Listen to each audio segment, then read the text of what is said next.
Bonjour, chers internautes, ou bonsoir, selon l'heure à laquelle vous nous recevez de partout où vous vous trouvez présentement.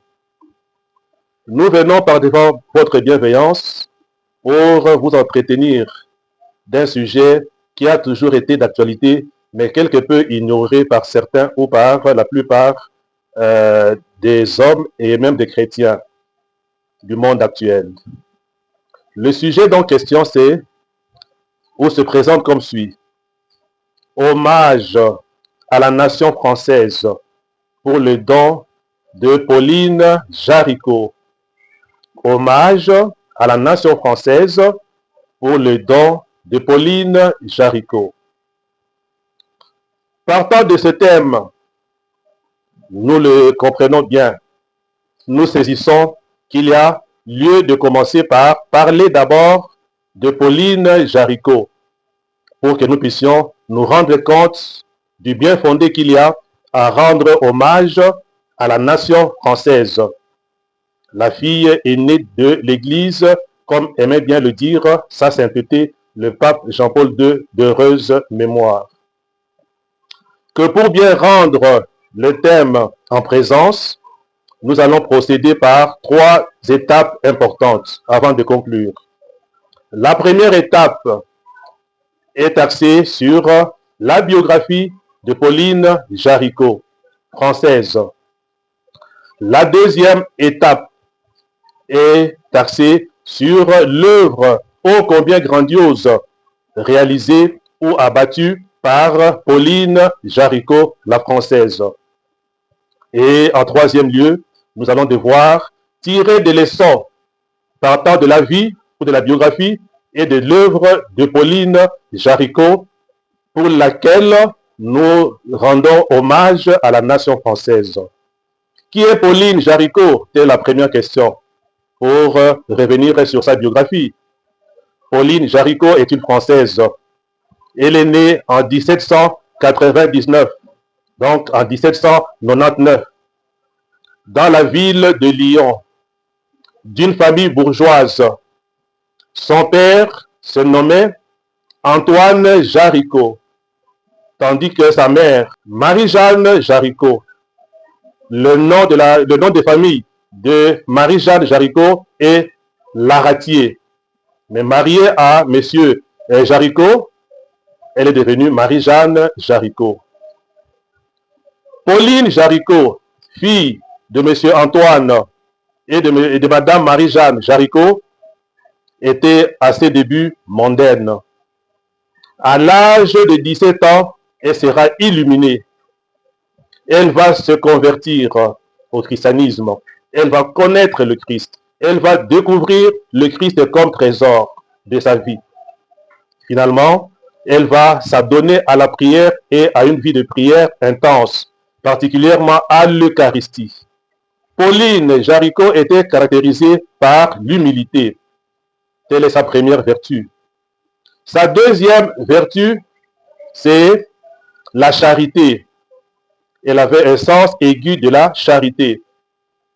Pauline Jaricot était également marquée ou a marqué le monde par le sens de la passion. Elle avait à cœur de souffrir, mais alors de souffrir dans le silence. Pauline Jaricot, pour avoir bien vécu, a été proclamée vénérable, une demoiselle digne de respect par le pape de l'Aggiornamento, le pape Jean XXIII, en 1963.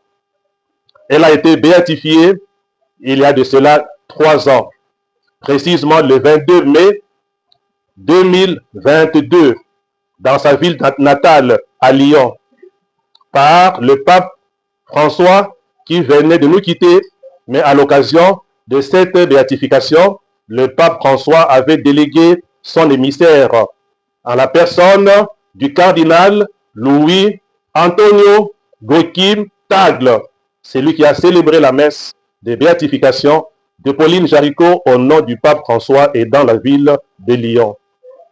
Pauline Jaricot est de nos jours bienheureuse parmi tant d'autres. Pour quelle raison? La raison est simple. Elle a abattu une œuvre remarquable au niveau de l'Église et au niveau du monde. En quoi consiste son œuvre? Eh bien, Pauline Jaricot est celle qui a créé ou érigé ou initié la première œuvre pontificale missionnaire. Par œuvre pontificale missionnaire, nous entendons les cadres services qui aident le pape à pouvoir bien remplir sa mission comme successeur de Saint Pierre apôtre, la mission d'évangélisation. Ces quatre œuvres sont l'OPPF, entendu, l'œuvre pontificale pour la propagation de la foi, OPPF, qui est une initiative de Pauline Jaricot. La deuxième œuvre pontificale missionnaire, c'est l'enfance missionnaire, OPM, OPEM, qu'on peut dire œuvre pontificale de l'enfance missionnaire. La troisième œuvre pontificale missionnaire est l'OPSPA, entendu, l'œuvre pontificale de Saint Pierre apôtre, OPSPA, œuvre pontificale de Saint Pierre apôtre. Tandis que la quatrième œuvre pontificale missionnaire, c'est l'UPM, l'UPM, qui veut dire l'Union pontificale missionnaire. Parce qu'à l'heure qu'il est, nous ne parlons que de la première œuvre, qui est celle de Pauline Jaricot. Nous en revenons à la première, à l'OPPF, l'œuvre pontificale pour la propagation de la foi ou pour l'évangélisation des peuples. Comment a-t-elle commencé avec Pauline Jaricot? Donc, question ici maintenant. Eh bien, Pauline Jaricot avait d'abord commencé par créer une association. Association qui avait comme but propager la foi, surtout aider les missionnaires qui étaient partis en Chine à l'époque et qui étaient en souffrance, qui avaient des difficultés pour pouvoir travailler normalement sur le champ ou sur le territoire où ils étaient envoyés comme missionnaires. Par son frère qui était aussi missionnaire en Chine, son frère nommé ou dénommé Phileas, Pauline Jaricot apprendra que les missionnaires qui sont envoyés en Chine souffrent et qu'ils manquent de moyens voulus pour qu'ils puissent s'acquitter de leur apostolat comme cela se devait. C'est la raison pour laquelle il va créer sa première œuvre, l'association pour la propagation de la foi. Et quand il va l'ériger, il va commencer à réunir des chrétiens, des fidèles, par quinzaine, qui chaque jour devraient réciter une dizaine d'Ave Maria pour soutenir spirituellement les missionnaires qui étaient envoyés en Chine. Par la suite, Pauline Jaricot va créer ce que l'on appelle le rosaire vivant, un chapelet dit rosaire vivant. Alors, sur le rosaire vivant, il y a 5 dizaines de couleurs différentes. La couleur verte représente l'Afrique. La couleur rouge représente l'Amérique. La couleur jaune représente le continent d'Asie. La couleur bleue symbolise l'Océanie. Tandis que la cinquième couleur, la couleur blanche, représente l'Europe. Je vais devoir vous présenter le chapelet vivant ou le rosaire vivant de Pauline Jaricot, le suivant. Il est là. Il y a 5 couleurs. La couleur verte, c'est l'Afrique. La couleur rouge, c'est l'Amérique. La couleur blanche représente le continent européen. La couleur bleue, l'Océanie. Et la couleur jaune, le continent d'Asie. Il s'agit d'un chapelet qui se récite comme tout autre, comme le chapelet ordinaire, avec les 5 dizaines. Mais ici, on insiste partant de la mission qui doit, comment dirais-je, être de mise dans les 5 continents du globe et sur les traces de Pauline Jaricot, de ce chapelet. Rien que pour prier à l'intention des missionnaires qui étaient envoyés de partout dans le monde pour propager la foi. L'érection de ce rosaire vivant date de 1826.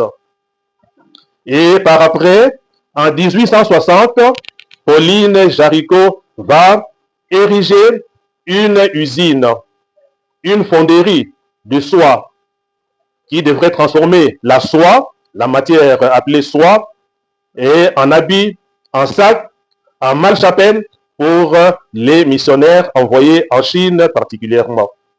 Voilà en gros en quoi consiste ou a consisté l'œuvre de Pauline Jaricot, qui était mondaine, qui s'est convertie et qui s'est adonnée à la prière, et une prière intense pour soutenir les missionnaires qui étaient envoyés en pastoral, en apostolat en Chine, et qui va créer le rosaire vivant pour les soutenir davantage spirituellement. En dehors de ce soutien spirituel, Pauline Jaricot procédait également à des collectes d'argent, à des collectes de fonds pour envoyer aux missionnaires qui étaient en Asie et précisément en Chine, pour qu'ils ne manquent de rien. Parce que comme nous le savons, l'évangile est gratuit, mais l'évangélisation requiert des moyens logistiques et autres, avait compris Pauline Jaricot en son temps. Voilà la raison pour laquelle elle sera béatifiée, d'abord déclarée vénérable, béatifiée par le pape François il y a de cela 3 ans. Quelles leçons pouvons-nous tirer de l'œuvre et même de la vie de Pauline Jaricot? Elles sont nombreuses, les leçons ou les enseignements que quiconque dans le monde de ce temps peut tirer ou bénéficier de la vie et de l'œuvre de Pauline Jaricot.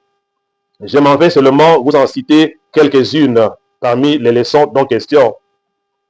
La première leçon, c'est que Pauline Jaricot s'est montrée, s'est révélée être citoyenne du monde. Pauline Jaricot, tout en étant française, européenne, a compris que les Chinois devraient aussi bénéficier de la parole de Dieu, une parole qui délivre tout homme et tous les hommes. Tout en étant française, elle a compati à la misère spirituelle de nos frères de la Chine. Qu'on peut dire que sa charité ne s'est pas limitée au niveau de la nation française, mais elle était, comment dirais-je, intercontinentale. Elle a dépassé les limites de son pays et même du continent européen. Citoyenne du monde, l'appellerait-on à l'heure qu'il est, à l'heure de la globalisation, à l'heure de la mondialisation. Alors qu'à l'époque, on n'en parlait pas encore, mais elle était déjà dans cet esprit, dans cet élan. Pauline Jaricot, par son œuvre qui dépasse les frontières de la France, honore la femme. Elle honore la jeunesse, parce que c'est à l'âge de 17 ans que cette flamme brûlait au-dedans de sa personne.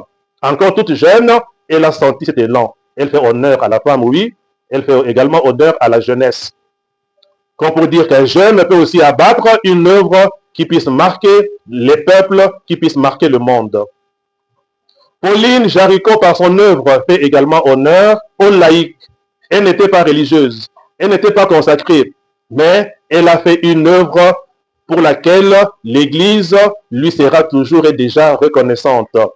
La première œuvre pontificale missionnaire et son initiative. Par après, troisièmement, en fait, on peut dire aussi que Pauline Jaricot est une chrétienne qui déjà en son temps avait déjà compris le sens du Concile Vatican II. Le sens du Concile Vatican II qui appelle tout le monde, surtout avec la synodalité, à mettre la main dans la pâte. Le Concile Vatican II qui nous apprend que l'Église n'appartient pas qu'aux prêtres, aux clergés, aux religieux, mais que l'Église est un corps, le corps mystique du Christ, qui appartient et aux laïcs, et aux religieux, et aux clercs. Pauline Jaricot, tout en étant laïque, a mis la main dans la pâte pour que l'Évangile embrase tous les coins et les recoins du monde. Un bel exemple pour tout laïc du monde de ce temps. Par son œuvre, Pauline Jaricot, pouvons-nous également dire qu'elle elle interpelle toutes les couches de l'Église. Personne ne doit demeurer en reste.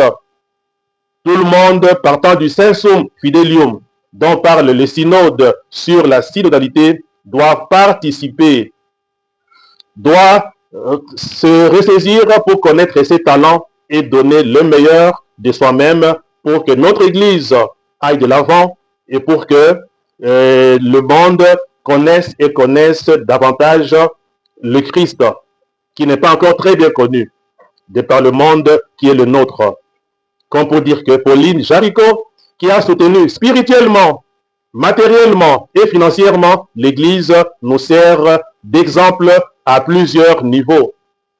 Dans chaque pays, dans chaque diocèse, dans chaque continent, dans chaque église locale ou particulière, nous avons des riches, nous avons des personnes qui ont des moyens, nous avons des personnes qui ont des talents, parce qu'à chacun d'entre nous, Dieu a donné des talents.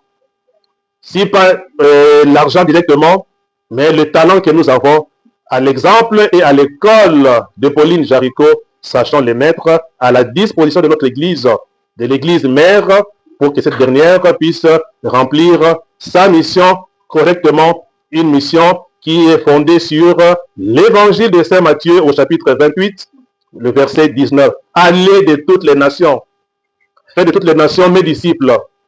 Emboîtons le pas à Pauline Jaricot pour que ce passage de l'évangile de Saint Matthieu puisse produire ses effets, qu'il puisse être mis en musique pour la gloire du ciel et le salut de l'humanité. Bravo à Pauline Jaricot et hommage mérité à sa famille et particulièrement à la nation française, la fille aînée de l'Église, qui nous a donné à nous tous et à nous toutes ce don précieux, dont l'œuvre dépasse par son ampleur les limites de son pays et les limites de son continent. Voilà, à suivre avec tous les détails possibles sur notre page Facebook et autres. Merci.